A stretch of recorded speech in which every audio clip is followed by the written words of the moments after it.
Et quand la tristesse arrive, je sais tu es là, toujours près de moi.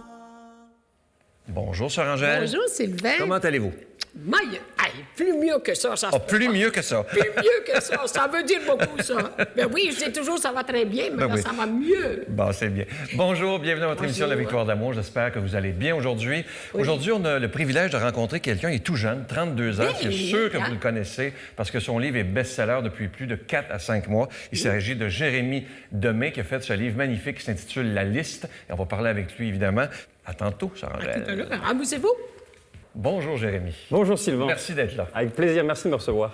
On va reculer dans le temps. Je lisais sur toi que tu as perdu ton père à l'âge de 8 ans. Oui. Qu'est-ce que ça fait ça, quand on devient adolescent, ce manque de père-là, ça doit faire quelque chose quand même? Écoute, je pense à un gros besoin de reconnaissance. Parce que tu sais que le père, c'est la reconnaissance.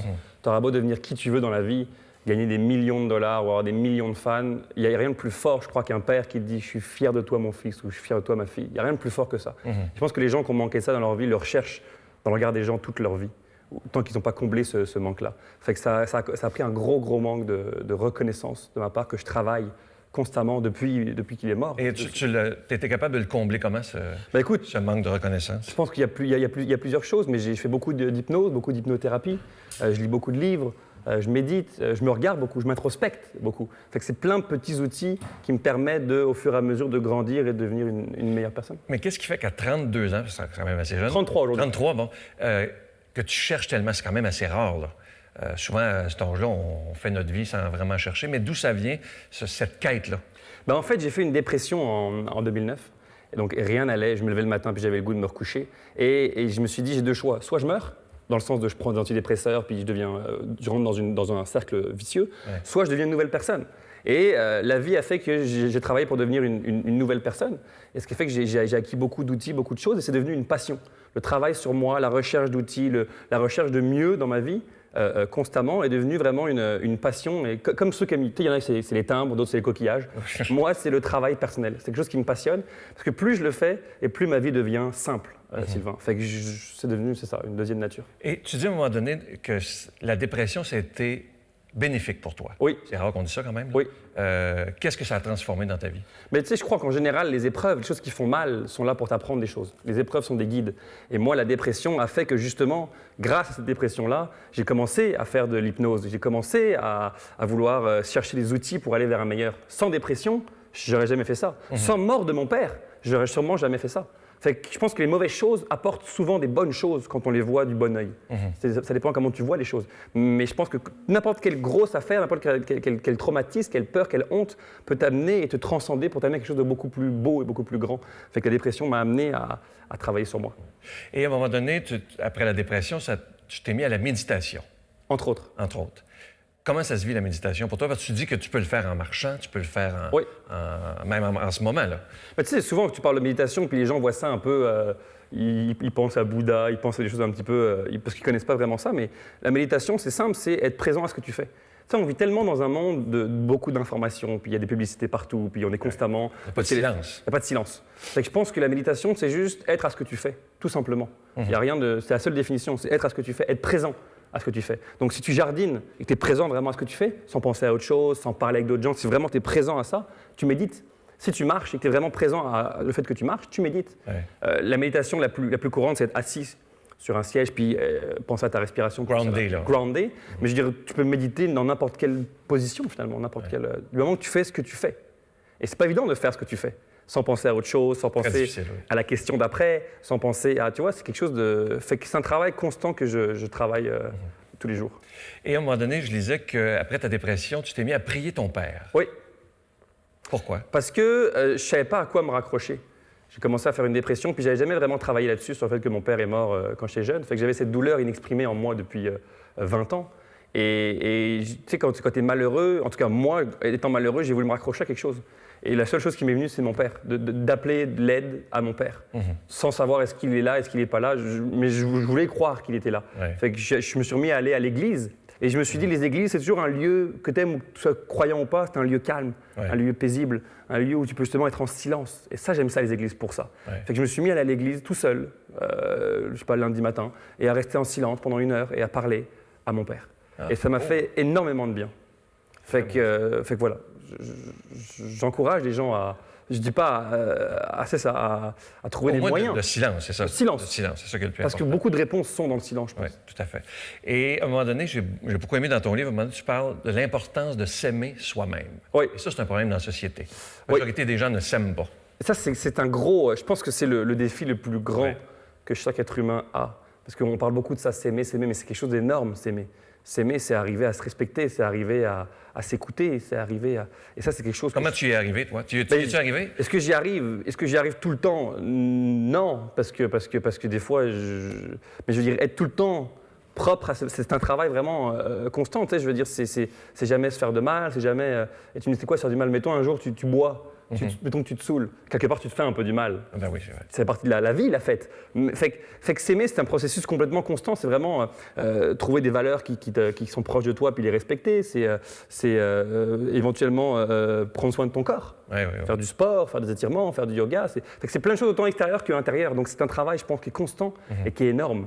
S'aimer. Je pense que c'est un travail d'une vie. Ouais. Je ne sais même pas si on peut le régler en une vie, vraiment. Tu dis dans ton livre aussi, je reviens beaucoup sur ton livre, qu'on n'a pas, et ça c'est vrai, hein, on n'a pas appris à être heureux. Non. Au Québec, c'est beaucoup comme ça. Hein. On a souvent entendu, toi t'es français, mais on a souvent entendu, genre, on est né pour un petit pain, ou quand ça va bien, attends, ça ne peut pas aller bien longtemps, tu comprends? As-tu appris à être heureux, toi? Es-tu capable d'être heureux? Oui, j'ai appris grâce à ces outils-là, grâce aux outils qui se retrouvent dans ce livre-là. Et je pense, tu sais, pour moi, souvent on me demande c'est quoi la définition du bonheur.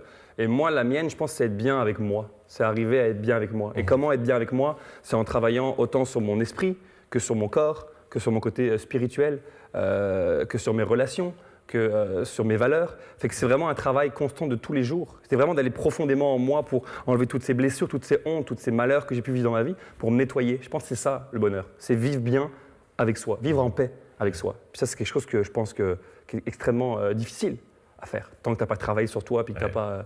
Fait que, mais oui, aujourd'hui, je peux dire que je suis bien dans ma vie. Ouais, ça paraît. Tu parles aussi beaucoup du pardon, l'importance du pardon dans... Parce que je pense qu'on est tous en relation avec des gens dans notre vie, et on a tous vécu des choses où les gens nous frustrent, nous déçoivent. Et je me suis rendu compte que quand des gens te mettent en colère, c'est pas tellement eux, c'est toi qui vis avec cette colère-là, c'est toi qui vis avec cette frustration, avec cette haine-là. Avec le fait d'apprendre à pardonner les gens, c'est pas nécessairement pour eux que tu pardonnes. Tu pardonnes pour toi, pour t'enlever cette haine-là. Ça, c'est comme si tu avais une boule chaude dans la main. Tant que tu l'as pas lancée, tu l'as avec toi, cette balle. Fait que t'as mal, toi. La haine, oui. La haine, tu l'as, toi. Fait que ruminer ces choses-là, cette frustration, cette déception, tu la gardes en toi. Fait que tu fais du mal à toi, pas à l'autre. L'autre est sûrement en train de vivre heureux ou peu importe. Souvent, il ne sait même pas, d'ailleurs. Souvent, il ne sait même pas. Ouais. Fait que c'est toi qui as à régler ça. C'est toi qui as à soit l'exprimer, soit parler, soit le régler avec toi-même. Mais je pense que oui, on est complètement Et responsable. as-tu des trucs, parce qu'il y a des gens qui vont dire, oui, ils parlent de pardon, mais as-tu des trucs pour être capable de pardonner? C'est très difficile de pardonner. Écoute, des trucs pour pardonner, je pense qu'il y a plusieurs choses. Je pense que si tu en veux à quelqu'un, tu peux exprimer ça à quelqu'un. Tu peux discuter avec cette personne-là. Si tu as du mal, parce qu'il y a beaucoup de gens qui ont peur d'aller faire face à leur interlocuteur, Ouais. tu peux... J'avais lu un jour, moi, c'était écrire. Écrire une lettre à ta personne que tu en veux, la relire et ensuite la déchirer. La brûler, oui. La brûler. Fait que en fait, non, c'est d'écrire, relire ta lettre à haute voix, t'enregistrer, t'écouter et ensuite tout effacer et tout brûler. Et ça permet de, au fur et à mesure, healer, comme on dit en anglais, et évacuer des choses. Finalement, c'est évacuer, c'est enlever de toi cette chose-là. Fait qu'autant l'exprimer, peu importe la façon dont tu l'exprimes, Ouais. verbalement ou par écrit, je pense que c'est une des façons. Il y a l'importance aussi, ça c'est un sujet qu'on a souvent parlé ici, du lâcher-prise. Oui. As-tu eu de la difficulté avec ça? Ça, je pense que c'est un travail aussi de tous les jours. C'est-à-dire que moi, je pense qu'il n'y a rien de mal à avoir un objectif dans la vie, peu importe l'objectif que c'est. Que ce soit financier, que ce soit amoureux, que ce soit au niveau de ton corps, peu importe l'objectif, pour moi, il n'y a pas de mal. C'est être accroché à l'objectif. Il y a Bouddha qui disait une phrase, il disait ce qui rend les gens malheureux, c'est de l'accrochement. On dit l'accrochement? S'accrocher? Ou s'accrocher, oui. À leur désir. Tu sais, mettons que dans la vie, tu as envie de gagner, je sais pas moi, 50 000 par année. Si à la fin de l'année, tu n'as pas eu ton 50 000 et que tu es frustré et que tu es énervé, bah, tu vois que tu es accroché à ce désir-là. Ouais. Fait que c'est arriver à avoir un objectif, mais être détaché de ça. Je ne sais pas si je m'exprime correctement. Oui, c'est vraiment, c'est ça, se détacher de ça. Et comment savoir quand tu es détaché d'un objectif, c'est comment tu te sens par rapport à ça. Si, mettons, je sais pas, dans la vie, tu veux une personne. Tu es célibataire, puis tu veux cette personne. Et tu te sens pressé, tu te sens vraiment, tu sens l'empressement en toi, bah, tu es accroché à ça. Si tu dis je veux cette personne, mais que tu es complètement détaché, et tu dis si je l'ai, fabuleux, si je ne l'ai pas, fabuleux, mais là tu es dans le lâcher prise. Mais ça, je pense que c'est quelque chose vraiment, c'est un travail constant. le lâcher prise. Tu dis une phrase dans ton livre, et ça, donc, des fois, on n'aime pas l'entendre, mais c'est tellement vrai. On a besoin de souffrir pour évoluer. Je pense que oui. Je pense que oui. Tu sais, c'est un peu l'exemple des enfants.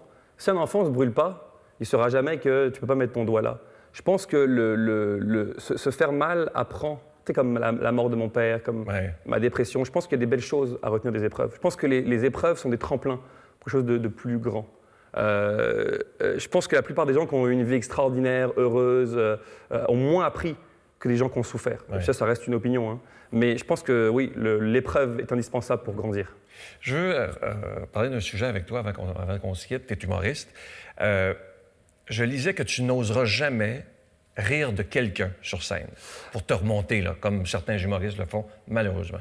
Il y a un gros débat par rapport à ça. Moi, je suis complètement pour la liberté d'expression. Je pense qu'on peut, on peut rire de tout, ça dépend avec qui, ça dépend comment. Moi, ça ne me dérange pas de rire de ce que font les gens, des agissements des gens. Ah, ça, c'est pas pareil, oui. Mais de ce que sont les gens, blesser quelqu'un, personnellement, moi, ça me dérange. Il y a des humoristes qui le font, puis je ne suis pas pour juger ça. Moi, faire du mal à quelqu'un, ça ne me fait pas rire. Mais par contre, de ton agissement, si tu as décidé, mettons les vidéos sur Internet des gars qui décident de sauter d'un toit en G-string, ça se peut que je rie de toi, parce que tu as décidé de le faire, tu as décidé de te filmer, puis tu as décidé de le mettre sur le public. Par contre, de ce que tu es, ça me fait moins rire. Mais ça, c'est très personnel. Comment t'es venue l'idée d'écrire ce livre-là? Écoute, ça a été une montée. J'étais à Cuba avec mon gérant, et je lisais, moi je lis beaucoup de livres comme ça, et à un moment donné, je suis sur la plage, et je dis à mon gérant, je veux écrire un livre.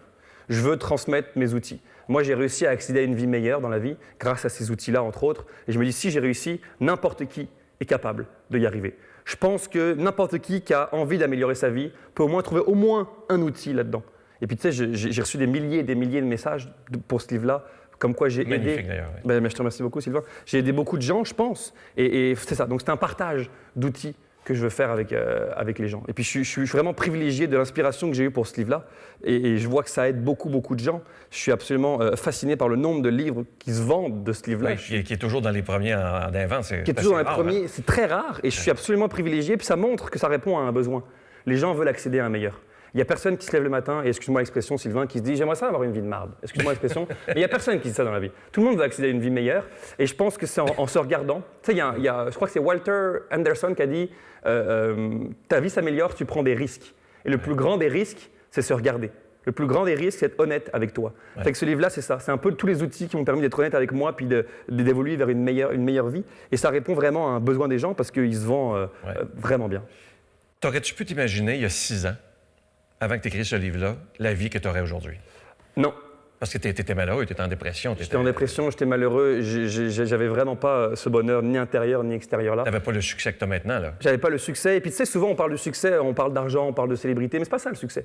Le succès, c'est ce que tu te sens bien avec toi. Le succès, c'est que tu as une belle relation avec ton conjoint, ta conjointe. Le succès, c'est ce que tu vois tes amis. Le succès, c'est ce que tu fais du sport, est-ce que tu es bien avec dans ton corps. C'est pas juste l'argent ou la célébrité, ça en fait partie. Mais est-ce que j'aurais pu l'imaginer? Non.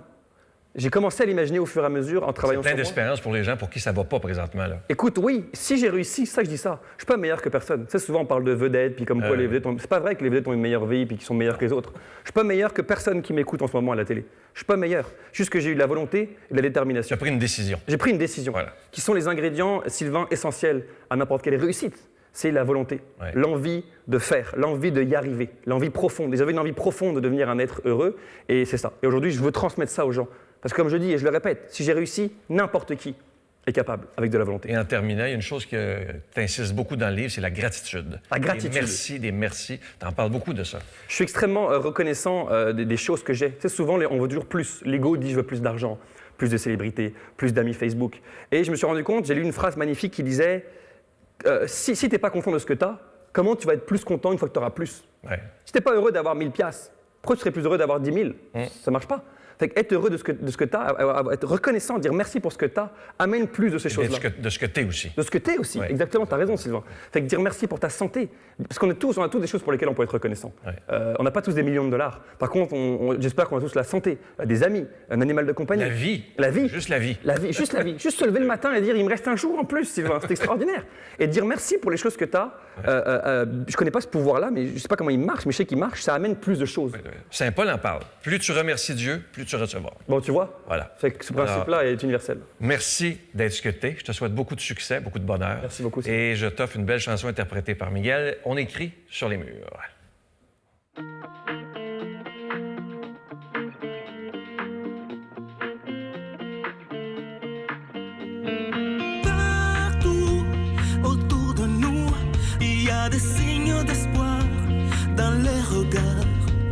Donnons leur écrit, car dans la nuit, tout s'efface.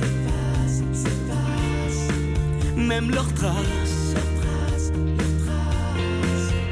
On écrit sur le mur le nom de ceux qu'on aime, des messages pour les jours à venir.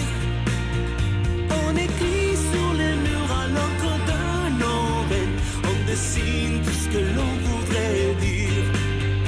On écrit sur les murs la force de nos rêves, nos espoirs en forme de graffiti.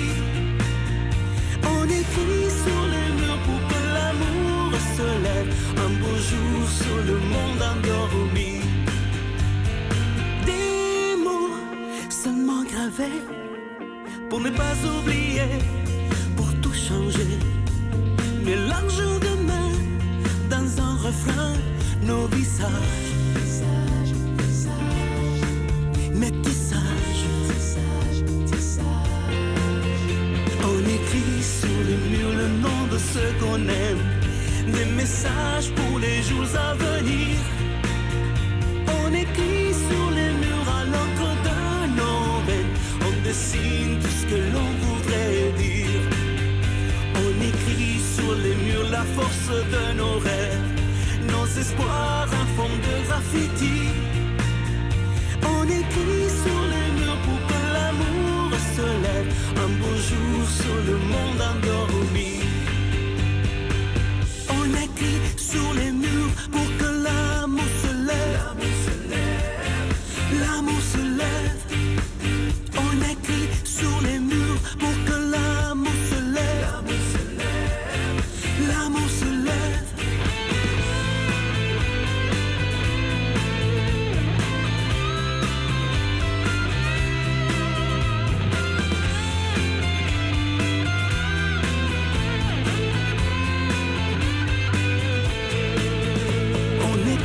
Sur le mur le nom de ceux qu'on aime, des messages pour les jours à venir. On écrit sur les murs à l'encre de nos veines, on dessine tout ce que l'on voudrait dire. On écrit sur les murs la force de nos rêves, nos espoirs en fond de graffiti. On écrit sur les murs pour que l'amour se lève un beau jour sur le monde endormi.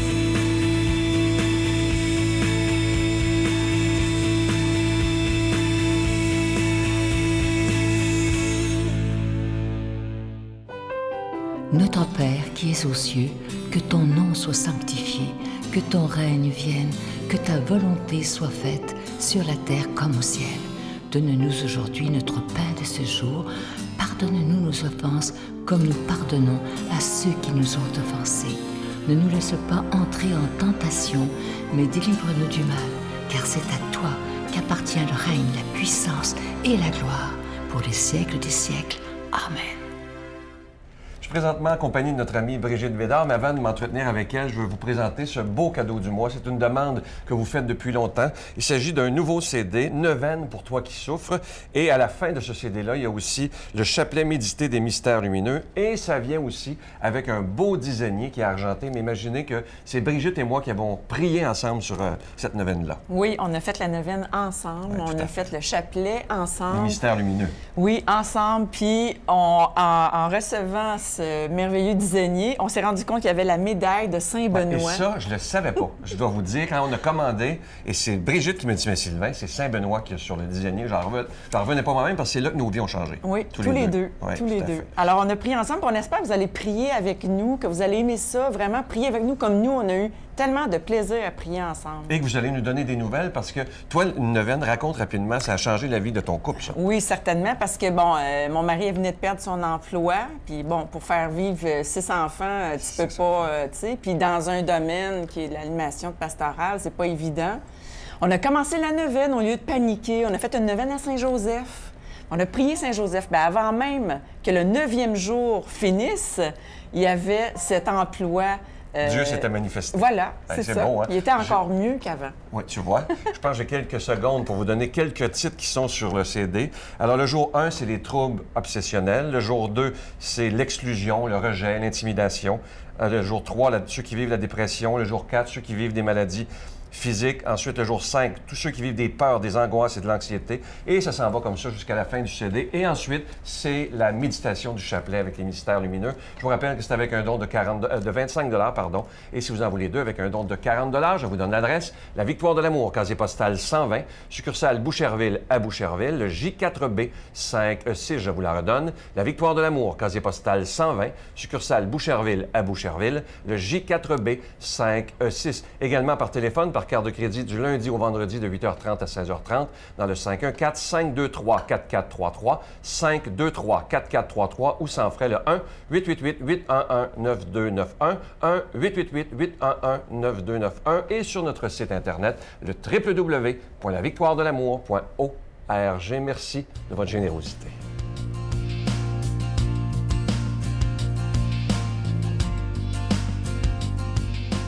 Mais bon dimanche! Encore aujourd'hui, nous sommes rendus au 6e dimanche de Pâques. Quelle belle journée, hein? Alors, je vous laisse la paix.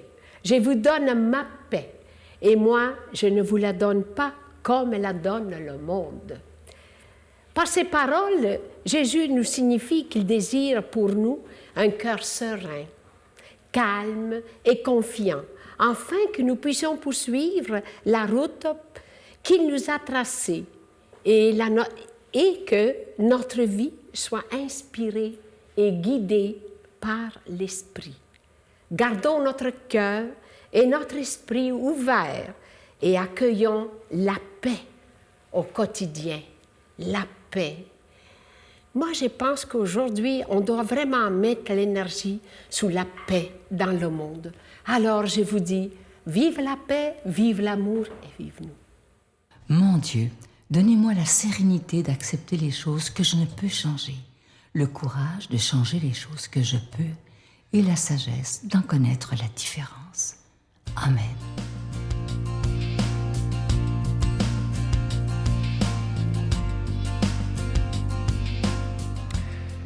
Eh bien, bon dimanche, chers amis. Quelle joie de se retrouver ensemble en ces débuts du mois de mai.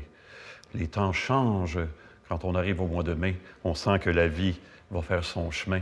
Qu'elle fasse son chemin à travers nous, à travers la parole de Dieu aujourd'hui. Un superbe texte de Jean, comme on l'a entendu d'ailleurs avec Sœur Angèle il y a quelques instants. À l'heure où Jésus passait de ce monde à son Père, il disait à ses disciples, « Si quelqu'un m'aime, il restera fidèle à ma parole. Mon Père l'aimera, nous viendrons chez lui, nous irons demeurer auprès de lui. Celui qui ne m'aime pas ne restera pas fidèle à mes paroles.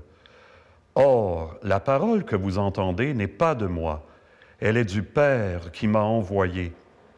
Je vous dis tout cela pendant que je demeure encore avec vous, mais le Défenseur, l'Esprit Saint que le Père enverra en mon nom, lui vous enseignera tout et il vous fera souvenir de tout ce que je vous ai dit.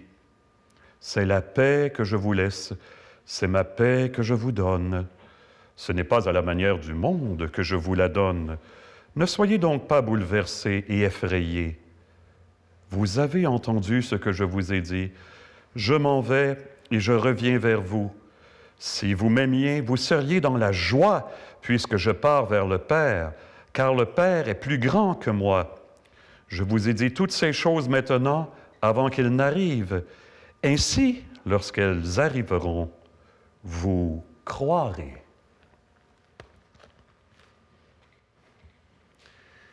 C'est ma parole que je vous laisse, dit Jésus. Quand une personne se sent insécurisée, quand elle sent qu'on doute d'elle, quand quelqu'un veut réaffirmer qu'on peut avoir confiance en lui, qu'est-ce qu'il va dire? « Hey, je n'ai qu'une parole. » On entend ça parfois. « Fiez-vous à moi, je n'ai seulement qu'une parole. » La parole transmet quelque chose de l'être. Elle dit, en tout cas dans le cas de Jésus, elle dit énormément de choses. Et Jésus, lui, ce texte qu'on vient d'entendre, il le dit à peine quelques heures avant de mourir. Il le sait bien trop. Il se prépare à traverser des moments de souffrance atroces. Et très calmement, il dit, « gardez mes paroles. Si quelqu'un m'aime et gardera mes paroles, nous viendrons chez lui, nous ferons chez lui, mon Père et moi, notre demeure. Quelle confiance, quel fond incroyable Jésus avait pour dire quelque chose comme ça. La puissance de la parole. La parole nous engendre à nous-mêmes, la parole de Dieu. Elle nous fait découvrir qui on est vraiment et nous donne la force de le laisser advenir. Je me souviens d'une femme dont le mari était passionné d'alpinisme et qui est décédé en montagne.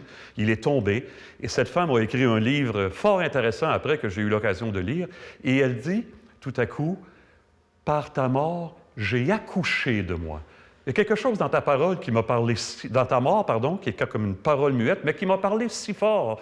J'entendais quelqu'un l'autre jour me dire, je vais à la pêche avec mon fils. On peut rester 2 heures sans se parler, et pourtant, il passe autant de choses que si on avait échangé tout le temps. Autant, sinon plus de choses.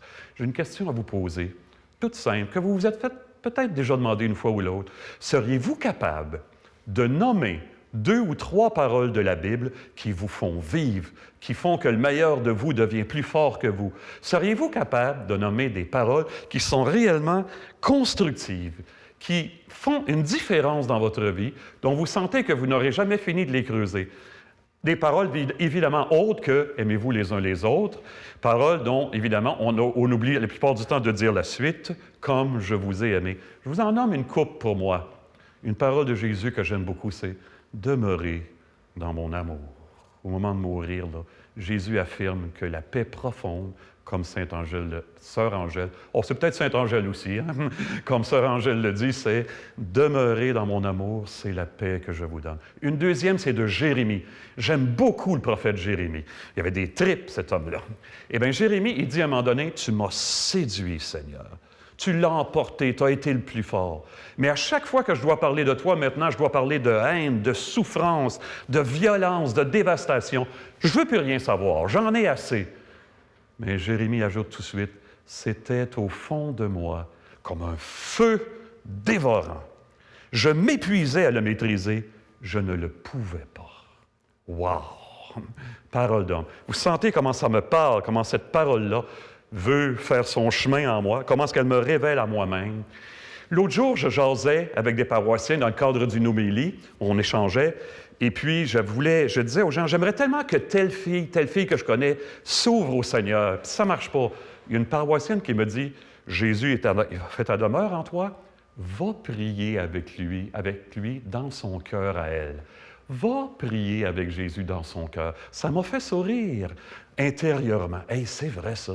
Il y a plein de gens quand je marche maintenant pour lesquels je prie, pour lesquels je dis, Jésus, change-moi vis-à-vis d'eux, que je devienne pour toi une parole vivante et agissante de l'intérieur, parce que de l'extérieur, je m'aperçois que je ne suis pas vraiment encore assez fécond. C'est toi qui vas être fécond. Alors, Seigneur Jésus, que ta présence dans ma vie devienne vie nouvelle pour ces gens-là. Et c'est de cette manière-là que nous sommes bénis aujourd'hui dans l'amour du Père, du Fils et de l'Esprit. Amen. Bonne journée, bonne vie. À bientôt tout le monde. Je vous salue Marie, pleine de grâce. Le Seigneur est avec vous. Vous êtes bénie entre toutes les femmes, et Jésus, le fruit de vos entrailles, est béni. Sainte Marie, Mère de Dieu, priez pour nous pauvres pécheurs, maintenant et à l'heure de notre mort. Amen.